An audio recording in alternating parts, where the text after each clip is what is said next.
أعوذ بالله من الشيطان الرجيم بسم الله الرحمن الرحيم السلام عليكم ورحمة الله تعالى وبركاته نحمده ونصلي ونسلم على رسوله الكريم أما بعد سبحانك لا علم لنا إلا ما علمتنا إنك أنت العليم الحكيم رب اشرح لي صدري ويسر لي أمري واحلل عقدة من لساني يفقهوا قولي قال الله سبحانه وتعالى أعوذ بالله من الشيطان الرجيم بسم الله الرحمن الرحيم قل إن كنتم تحبون الله فاتبعوني يحببكم الله ويغفر لكم ذنوبكم والله غفور رحيم صدق الله العظيم وقال النبي صلى الله عليه وسلم الدنيا خلقت لكم وأنتم خلقتم للآخرة atau kama qala Rasulullah sallallahu alaihi wasallam. Para alim ulama, para ustaz, para guru kami, hadirin hadirat, tuan-tuan puan-puan jemaah solat Zuhur Masjid Nurul Haq yang dimuliakan oleh Allah Subhanahu wa taala.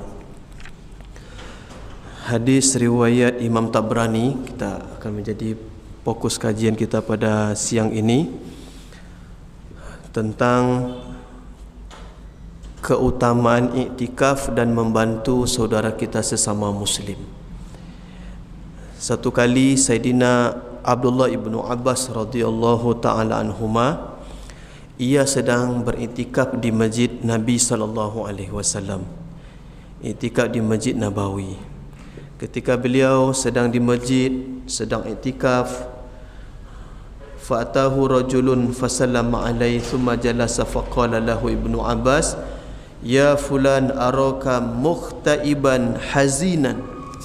Kata Abdullah ibnu Abbas kepada ada satu orang yang datang ke masjid, kemudian tengok wajahnya kusut seperti ada masalah. Kata Abdullah ibnu Abbas radhiyallahu anhu, wahai tuan, wahai fulan, aku melihat kamu sepertinya sedang gelisah, sedang ada masalah. Apa yang terjadi?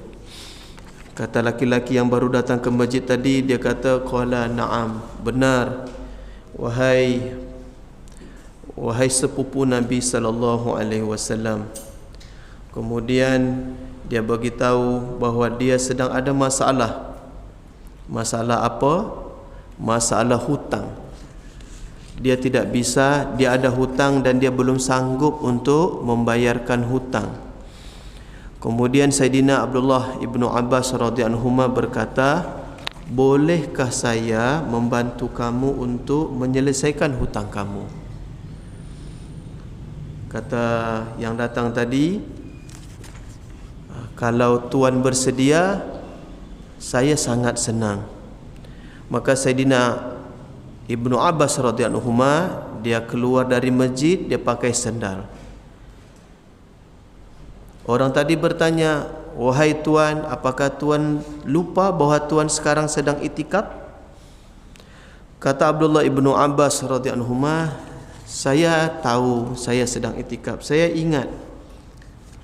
Walakinni sami'tu sahib hadzal qabri wal ahdu bihi qaribun fadama'at aynahu wa huwa yaqul man masya fi hajati akhihi wa balagha fiha kana khairan lahu min i'tikafi 10 sinin wa man i'takafa yawman ibtigha wajhillah ja'alallahu lahu bainan nar thalatha khanadiqa ab'ada mimma bainal khafiqain. Apa kata Abdullah ibnu Abbas? Saya ingat saya sekarang sedang iktikaf. Tapi dulu ketika Rasulullah sallallahu alaihi wasallam masih hidup, beliau pernah bersabda kepada kami. Apa kata Nabi sallallahu alaihi wasallam? Barang siapa yang pergi demi untuk menunaikan hajatnya, demi untuk menunaikan hajat saudaranya sesama muslim, dan dia bersungguh-sungguh untuk menunaikan hajat tersebut, maka baginya Allah Ta'ala beri pahala 10 sinin, pahala iktikaf 10 tahun. Siapa yang keluar pergi untuk menunaikan hajat saudaranya sesama muslim, bantu tunaikan hajat saudaranya, maka Allah Ta'ala beri dia pahala iktikaf 10 tahun. Dan barang siapa yang iktikaf sehari karena mengharap ridha Allah Ta'ala, maka Allah Subhanahu wa Ta'ala akan menjauhkan dirinya dengan api neraka sejauh 3 parit. Iktikaf sehari semata-mata karena Allah, Allah jauhkan dari neraka sejauh 3 parit. Sedangkan jarak antara satu parit dengan parit yang lain, jarak antara langit dan bumi. Hadirin tuan-tuan yang mulia, hadis riwayat Imam Tabrani dan Imam Baihaqi. Masya Allah, ada tuan guru saya ni, Ustaz Edi Azhar. Jadual Ustaz. Hadirin tuan-tuan perempuan sekalian, para alim ulama sekalian, kata ulama mensyarah hadis ini, ada 2 poin di sini untuk menjadi pengajaran bagi saya dan kita semua. Pertama apa? Pertama, amalan iktikaf. Pahala iktikaf sehari di masjid. Apabila kita iktikaf di masjid semata-mata karena Allah, 1 hari iktikaf di masjid, Allah Ta'ala jauhkan kita dari neraka sejauh 3 parit. Jarak antara satu parit dengan parit yang lain sejauh antara langit dan bumi. Maka di akhir Ramadan, masjid-masjid sudah menyusun program iktikaf akhir Ramadan. 10 hari akhir Ramadan, rata-rata masjid-masjid besar, masjid-masjid komplek, rata-rata sudah menyusun program iktikaf akhir Ramadan. Saya mengajak diri saya sendiri dan kita semua, mari sama-sama kita pasang niat.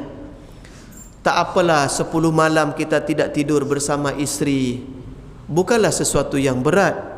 Bagi yang sudah pensiun, sudah 30 tahun tidur sama isteri, taklah susah kita nak tinggalkan isteri kita hanya 10 malam saja. Betul lah bang? Kalaupun ada pengantin baru, rasanya jaranglah yang menikah pengantin baru menjelang Ramadan. Berpuluh tahun kita dengan isteri kita tidur sekamar. Apakah rasanya terlalu berat untuk kita tinggalkan isteri kita 10 malam kita iktikaf di masjid di akhir Ramadan? Kepada ibu-ibu yang di belakang, yang masih punya suami, kakak-kakak yang masih ada suami, beri motivasi semangat suami-suami ibu supaya mereka mau iktikaf di masjid di akhir Ramadan. Sehari iktikaf di masjid semata-mata karena Allah, Allah Ta'ala jauhkan kita dari neraka sejauh 3 parit. Antara satu parit dengan parit yang lain sejauh antara langit dan bumi. Itu poin pertama. Poin yang kedua, dari hadis ini yang dapat kita pahami kata ulama adalah pentingnya hari ini kita saling tolong menolong, bantu membantu sesama muslim. Abu Jaham radhiyallahu taala anhu, ketika selesai perang Yarmouk, perang yang terjadi di zaman kekhalifahan Abu Bakar Siddiq radhiyallahu taala anhu, perang antara tentara Islam dengan pasukan Romawi. Setelah selesai perang, Abu Jaham radhiyallahu anhu bawa air mencari sepupunya. Dia cari, alhamdulillah bertemu sepupunya di antara korban-korban pasukan perang.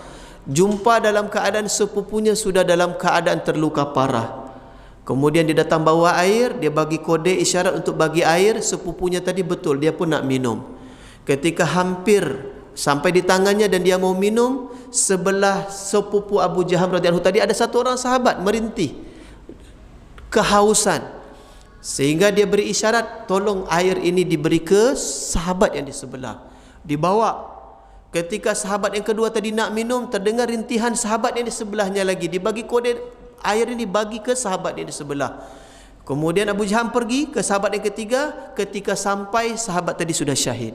Dia lari ke sahabat yang kedua, sudah syahid. Dia pergi segera ke sepupunya yang dia cari di awal tadi, pun sudah syahid. 3 orang syahid. Rela syahid, mati demi untuk lebih mendahulukan saudaranya yang lain. Itu sifat siapa? Itulah sifat sahabat dulu. Allahu Akbar. Hadirin tuan-tuan perempuan yang mulia, kita biasa dengar kisah satu orang wanita pelacur jumpa anjing yang sedang kehausan, kemudian dia buka sepatunya, dia turun ke satu sumur, dia ambil air letak di sepatu, dia bagi minum 1 ekor anjing. Kita tahu wanita pelacur wanita yang hina dalam pandangan masyarakat. Anjing, binatang yang najis, kalau kita dijilat oleh anjing Ulama fikih mengajarkan kita cuci 7 kali, sekali dengan air tanah. Wanita pelacur memberi minum, membantu satu ekor anjing yang kehausan, itu pun bisa menjadi sebab Allah Ta'ala terima taubatnya dan Allah Ta'ala masukkan dia ke dalam surga. Tuan-tuan perempuan sekalian, bagaimana sekiranya kalau kita memberi minum untuk saudara kita yang buka puasa, memberi makan kepada saudara-saudara kita yang dalam keadaan kesusahan, anak-anak yatim, anak-anak panti asuhan. Ketika kita masak 5 jenis makanan, 2 kita bagi kepada yang lain. Antar makanan ke takmir masjid, sediakan makanan di masjid untuk musafir-musafir yang singgah. Subhanallah, membantu memberikan minum anjing saja satu amal yang besar di sisi Allah Ta'ala, apalagi kalau kita membantu saudara kita sesama muslim. Dalam hadis riwayat Imam Tabrani yang kita bahas ini, barang siapa yang keluar untuk menunaikan hajatnya sesama saudara muslim, maka Allah Ta'ala beri ia pahala 10 tahun iktikaf.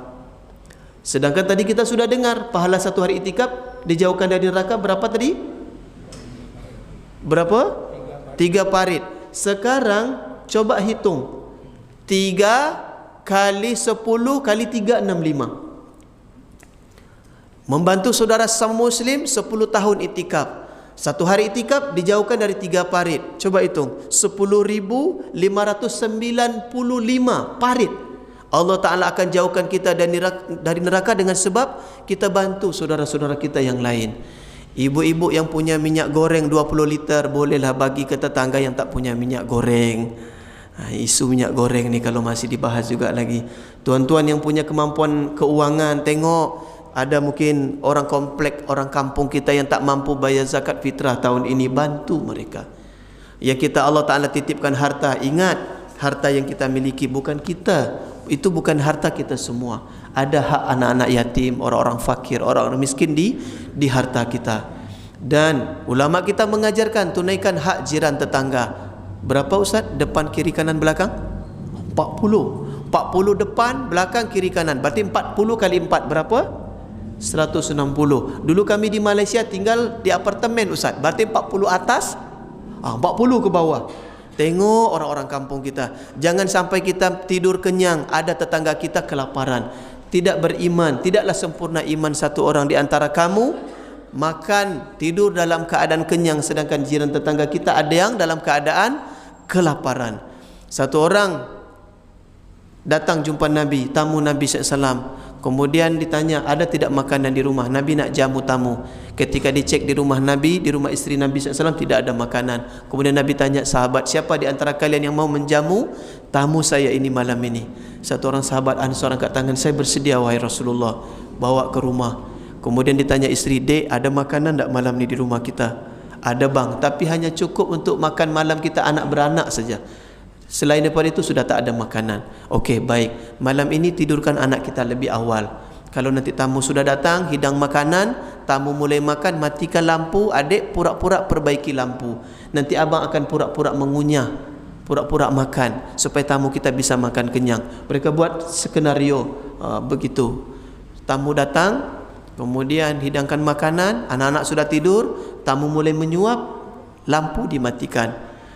Sahabat Ansar tadi, tuan rumah pura-pura apa? Pura-pura mengunyah sampai selesai tamu tadi makan. Besok pagi dia jumpa dengan Rasulullah SAW. Malam tadi satu keluarga tidur dalam keadaan kelaparan, mereka tidak makan. Satu keluarga tak makan demi mendahulukan tamu. Besok pagi dia jumpa dengan Nabi SAW. Nabi SAW senyum, Nabi senang sebab turun wahyu, wa yusiruna ala anfusihim walau kana bihim khasasah. Mereka lebih mendahulukan orang lain padahal mereka sendiri dalam keadaan masih membutuhkan. Maka Ramadan inilah bulan berbagi. Ramadan ini bulan kita untuk saling menengok kiri dan kanan, bantu meringankan beban saudara kita sesama muslim. InsyaAllah kalau sifat saling tolong menolong, bantu membantu ini ada pada diri kita, Allah Ta'ala pun kalau kita senang suka membantu meringankan beban saudara kita yang lain, maka Allah Ta'ala akan ringankan beban kita di dunia dan di akhirat. Siapa yang senang membantu orang lain, Allah akan bantu dia dunia dan akhirat. Siapa yang menutupi aib saudara sama muslim, Allah tutup aibnya. Siapa yang suka membuka aib sesama saudara muslim, Allah buka aibnya. Maka sifat saling tolong menolong, bantu membantu, dulu ini satu sifat mulia sahabat. Hari ini kenapa restoran banyak, hotel banyak? Karena kita sudah tak mau lagi saling berbagi, tak mau saling tolong menolong, tak mau ikram tamu. Maka mulai hari ini, seberapa kita termampu, kita bantu jiran tetangga kita, orang fakir miskin, anak-anak yatim di sekeliling kita, supaya kita sama-sama dapat hidup dengan tenang, dengan cukup, insya-Allah. Semoga saya menyampaikan dapat amal, tuan-tuan puan-puan yang mendengarkan dapat amal dan sampaikan, insya-Allah. Subhanallah bihamdihi, subhanakallahumma rabbana bihamdika, nashhadu an la ilaha illa anta, nastaghfiruka wa natubu ilaik. Wassalamualaikum warahmatullahi taala wabarakatuh.